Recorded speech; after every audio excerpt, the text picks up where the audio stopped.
কিছুদিন আগে একটা খবর সোশ্যাল মিডিয়াতে খুব ভাইরাল হয়েছিল, যেটা নিয়ে হয়তো নর্মাল নিউজ মিডিয়া বা প্রিন্ট মিডিয়াতে আসেনি। যে সল্টলেক সেক্টর 5 বা রাজারহাটের যে আইটি কোম্পানিগুলো আছে, সেখানে টক্সিক ওয়ার্ক কালচারের জন্য কিভাবে মানুষকে প্রতিনিয়ত মানসিক আহ, অত্যাচার সহ্য করতে হচ্ছে, এবং একটা সময় পর মানুষ সেটা না করতে পেরে অফিসেই সুইসাইড করছে। লাইক এই ভরজাজ বাবু, প্রায় 50 বছর বয়স ওনার, প্রেসিডেন্সির প্রাক্তনী ছিলেন, এমটেক করেছেন, তারপর আইটি কোম্পানিতে জয়েন করা, দেন বহু বছর মানে বেশ কয়েক বছর যাবত, প্রায় 20-22 বছরের কাছাকাছি আইটিতেই জব করেছেন। আর সুইসাইড করার মেন রিজনটা হচ্ছে যে ওনাকে অন সাইটে যেতে বলা হয়েছিল, যেটা উনি যেতে চাইছিলেন না। তাই নিয়ে একটা মেন্টাল প্রেশার, অ্যাংজাইটি, তার জন্য ওষুধ খাওয়া, এগুলো চলছিল। ইনফ্যাক্ট ওনার মাস গেলে স্যালারি ছিল প্রায় 2,75,000 টাকা। তারপরও তিনি সেই প্রেশারটা নিতে পারলেন না, এত বছর কাজ করার পর, এতটা বছর আইটিতে জব করার পরও তিনি আর স্ট্রেস নিতে পারেননি। এই স্ট্রেসটা নিতে না পারার জন্যই কিন্তু অফিস প্রেমিসেসে তিনি সুইসাইডটা করেন। এখন এই ব্যাপারটা কেন ঘটছে? কারণ একটাই, ছোটবেলা থেকে আমাদের ভালো স্কুলে, ভালো জয়েন্ট, দেন ভালো কলেজ, তারপর প্লেসমেন্ট হয়ে যাওয়ার পর একটা অফিসে জয়েন করা, দেন অফিসের ওয়ার্ক কালচার কিন্তু সম্পূর্ণ একটা নতুন পরিস্থিতি বা পরিবেশের মধ্যে মানুষকে ফেলে দিচ্ছে, যেটা অনেক সময় মানুষ নিয়ে উঠতে পারছে না। কিরকম? ধরা যাক, আপনি একটা প্রজেক্টে আছেন আইটিতে, সেই প্রজেক্টে ক্লায়েন্টের সাথে ডিল করা, ডেলি বেসিসে ডেডলাইন্স মিট করা, প্রজেক্টের অনেকগুলো ভাগ থাকে, সেই ভাগ অনুযায়ী স্লট বেসিসে ফেজ ওয়াইজ সেই প্রজেক্ট মিট করতে হয়। এরপর তারপর কোনোভাবে ক্লায়েন্টের সাথে মিসকমিউনিকেশন হলে ক্লায়েন্টের ঘরে গিয়ে, অর্থাৎ অনসাইটে যেতে হয় এবং সেখানে গিয়ে ডিল করে আসা। আমরা হয়তো মনে মনে ভাবছি যে হ্যাঁ, আইটি সেক্টরে কাজ করছে, বিন্দাস লাইফ আছে, কিন্তু যে আইটিতে আছে সে জানে যে এখানে ওয়ার্ক কালচারটা কিরকম, কতটা টক্সিক। অনসাইট সবাই চট করে পায় না, আবার অনসাইট যে পেয়ে গেলে যে সে রাজার হালে থাকে তাও না। হয়তো মনে হচ্ছে টাকা আছে, কিন্তু জীবনে শান্তি নেই। সেখানে গিয়ে ক্লায়েন্টকে পুরো প্রজেক্ট ডিটেলস বোঝানো, সেখানে এমনও হতে পারে একটা প্রজেক্ট 5 বছর আগে নিয়েছে, সেখানে একরকম বলে প্রজেক্ট শুরু হয়েছে, 2 বছর পর দেখা গেল রিকোয়ারমেন্ট চেঞ্জ করে দিয়েছে, তারপর 3 বছরের মাথায় হয়তো ফাইনাল প্রেজেন্টেশন বা সাবমিশনের আগে আবার প্রজেক্ট চেঞ্জ করে দিয়েছে। তার সাথে ধরুন এখন কিছু সিকিউরিটি ব্রিচেস এর ঘটনা রয়েছে, সেগুলো মেনটেন করা। সো আমাদের পশ্চিমবঙ্গে IT hub, Bengal silicon hub, এগুলো তৈরি হচ্ছে বটে, কিন্তু গভর্নমেন্ট সুপারভিশনটা সেভাবে নেই। এসি জেড তকমাযুক্ত জায়গাগুলোতে তারা নিজেদের মতো স্বেচ্ছাচারীভাবে এনভায়রনমেন্ট বানিয়ে রেখেছে। এটা কিন্তু স্পেশালি আমাদের কলকাতাতে। ধরা যাক বাইরে যদি আপনি যান, মানে আউটসাইড অফ ইন্ডিয়া, সেখানে কিন্তু ওয়ার্ক কালচার সম্পূর্ণ অন্যরকম। সেখানে মানুষ যেটুকু কাজ করতে হয় করলো, এবং জাস্ট অফিস থেকে বেরিয়ে গেলাম, মিটে গেল। এখানে তা না, আপনাকে দেখানো হচ্ছে যে আপনাকে অফিসের প্রতি ডেডিকেটেড হতে হবে, বাড়ি থেকেও কাজ করতে হবে। মানে কোথাও যেন মনে হয় মাঝে মধ্যে যে ভারত স্বাধীন হয়েছে বটে, কিন্তু দাসত্ব করানোর প্রবৃত্তি ভারতীয়দের মধ্যে রয়েই গেছে।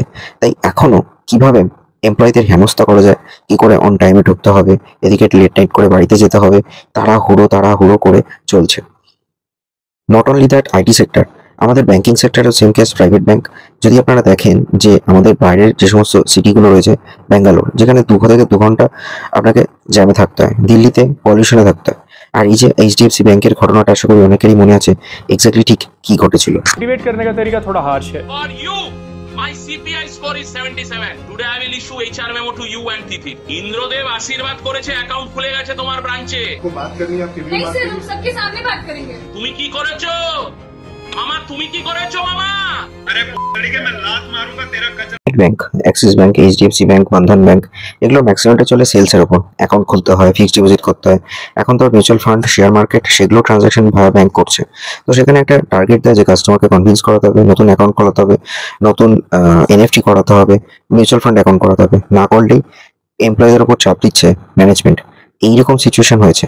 এই একজন 25 বছর বয়সে একজন আইআইটিয়ান, সে পর্যন্ত কাজের চাপ নিতে না পেরে সুইসাইড করেছে। ইনি একজন ছিলেন ব্যাংক ম্যানেজার প্রাইভেট ব্যাংকে কেরালাতে, তিনিও সুইসাইড করেন ডিউ টু ওয়ার্ক প্রেশার। আবার একজন তো জার্নালিস্ট, সে পর্যন্ত ওয়ার্ক প্রেশার নিতে না পেরে হার্ট অ্যাটাক করেই মারা যান 54 বছর বয়সে। তাহলে বুঝতে পারছেন যে একটা স্টেজের পর পুরুষদের যেমন ঘর সামলাতে হয়, লাইক ফ্যামিলি রেসপন্সিবিলিটি থাকে, বাবা মা বয়স বাড়ছে, তাদের চাপ নিতে হয়, তাদের দেখভালের দায়িত্ব নিতে হয়, নিজের কেরিয়ার গ্রোথের জন্য কি করে আরো বেশি সুটেবল কাজ করা যায়, আপস্কিল করা যায়, সেই দিকে ধ্যান দিতে হয়, ট্রেনিং নিতে হয়। বাড়ি এসে আবার ধরা যাক অনেকে ইউডেমিতে ট্রেনিং নেয়, যারা টিসিএসে কাজ করে, উইপ্রোতে কাজ করে, কেন না তাদেরকে আপস্কিল করতেই হয়। তো এই প্রেশারগুলো থাকেই। এবার আমাদের দেশে maximum time TCS, Cognizant, Wipro, এগুলো ইন্ডিয়ান কোম্পানি, যেগুলো মূলত কলকাতা বেসড কিছু রিক্রুটমেন্ট করে। আর সেখানে এই কোম্পানিগুলো বেসিক্যালি সার্ভিস বেসড কোম্পানি হওয়াতে, ধরা যাক আপনাকে কোনো একটা প্রজেক্টে দিয়ে দিল 2 বছর 3 বছরের জন্য, সেই কাজগুলোই করতে হয়। প্রজেক্ট বেসড কোম্পানিগুলোতে কি হয়, মূলত বাইরের কোনো একটা কোম্পানি লাইক কেএফসি, তাদের ক্লায়েন্ট হচ্ছে টিসিএস হয়তো তাদের মোবাইল অ্যাপ্লিকেশন ডিজাইন করছে। তো এবার সেই ডিজাইন কখনো চেঞ্জ হচ্ছে, কখনো নতুন ফিচার সেট করা, এগুলো অল টাইম টিসিএসকে করে যেতে হচ্ছে। তা সেরকমভাবেই এমপ্লয়ীদের ট্রেনিং দেওয়া হয়, কিন্তু সেই এমপ্লয়ি সারা মাস খেটে দেখা যাচ্ছে 5-6 লাখ 7 লাখ টাকা বছরের হিসেবে, মানে মাসে 50,000 60,000 টাকা মাইনে। সেই এমপ্লয়ি যদি নিজেকে একটু আপস্কিল করে যদি কোনো প্রোডাক্ট বেস কোম্পানিতে চলে যায় লাইক মাইক্রোসফট বা ধরা যাক অ্যামাজন ওয়েব সার্ভিস, সে অনেক টাকা বেশি রোজগার করবে এবং সেখানে কিন্তু এই যন্ত্রণাটা নেই যে আপনাকে ডেডলাইনে মিট করতে হবে, কেন সে তো নিজেই নিজের মতো করে একটা প্রোডাক্ট ডিজাইন করছে, শুধু আপস্কিল করলেই হবে। আমাদের দেশের একটাই প্রবলেম হয়ে যাচ্ছে যে মানুষজন নিজেদেরকে আপস্কিল করছে না। লাইক একটা সময় আমাদের 2010-15 দিকে বলছি .NET, PHP এগুলোর কাজ খুব বেশি মাত্রায় হতো। আস্তে আস্তে কিন্তু PHP অনেকটাই কমে গেছে। ওয়েবসাইট ডিজাইন এখন নিজেরাই বাড়িতে বসে করতে পারে, মোবাইল অ্যাপ্লিকেশন ডেভেলপমেন্ট নিজেরাই বাড়িতে করতে পারে ভাই, পাইথন API রয়েছে, এগুলো দিয়ে নিজেরাই করতে পারে। তো কারোর উপর ডিপেন্ড করতে হয় না, এটা এমন কিছু ঝকমারি কাজও নয়। সেই অনুপাতে এখন data science, machine learning, neural learning, NLP এগুলো নতুন নতুন জিনিস ঢুকেছে, যেগুলো আমাদের স্পেশালি কলকাতার লোকজনেরা আপস্কিল করতে চাইছে না। আর তাতেই সমস্যাটা হচ্ছে, সেই প্রেশারটা নিতে না পেরে তারা এভাবে জলাঞ্জলি দিচ্ছে নিজেদের জীবনটা।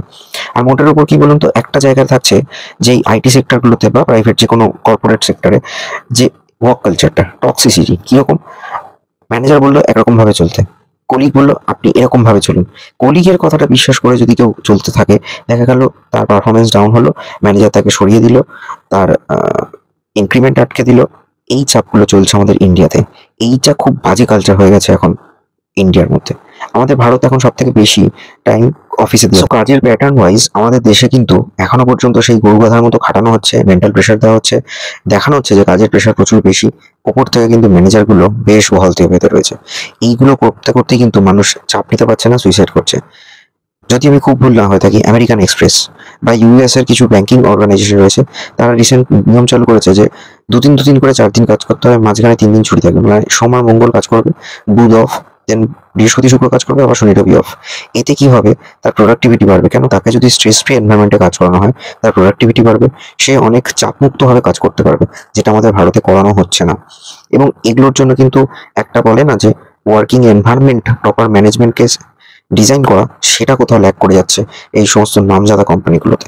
যার জন্যই একজন 50 বছর বয়সী সিনিয়র ডেভেলপারকেও ছাদ থেকে ঝাঁপ দিয়ে আত্মহত্যা করতে হচ্ছে, যেটা খুবই প্যাথেটিক এবং কখনোই মেনে নেওয়া যায় না। সো অন সাইটের প্রেশার দিয়ে কাউকে বাড়ি পাঠানোর থেকে সবশেষে আমি একটা ডিসকাশন করে চলে, আমাদের ভারতে এই মুহূর্তে বেকারত্বের সংখ্যা প্রায় অলমোস্ট 8%-এ চলে যাচ্ছে, 150 কোটি জনসংখ্যার হিসেবে বলছি।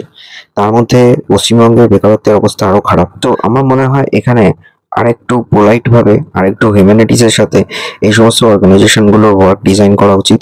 এইচআরদের আরো বেশি এমপ্লয়ীদের জন্য ভাবা উচিত। Stay tune on Bong stories.